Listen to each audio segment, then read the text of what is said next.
पूरा करो हमसे किए वादों को पूरा करो We want Justice. We want Justice. We want justice From 2007, we are demanding from various governments implementation of रहबरी सयाहत स्कीम।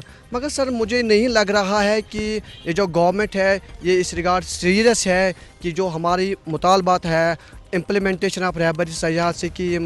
मुझे नहीं लग रहा है कि मतलब हमारा जो फ्यूचर है वो शायद गवर्नमेंट सोचे कि इनका जो हमारा फ्यूचर वो लग रहा है कि वो बिल्कुल डायरेक्ट में ही है, क्योंकि due to the negligence of present as well as past government.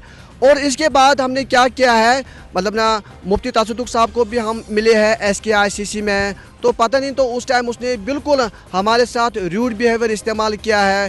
फिर उसके बाद उन्होंने हमें वहाँ से ही फ़ोन किया कि आप जो CMS ग्रीवेंस सेल है तो वहाँ पे आप जितने भी कैंडिडेट्स हमारे पास है तो उधर जाके आप लिस्ट वहाँ पे सबमिट कर लीजिए। तो हमने वहाँ पे भी वो सारा किया है।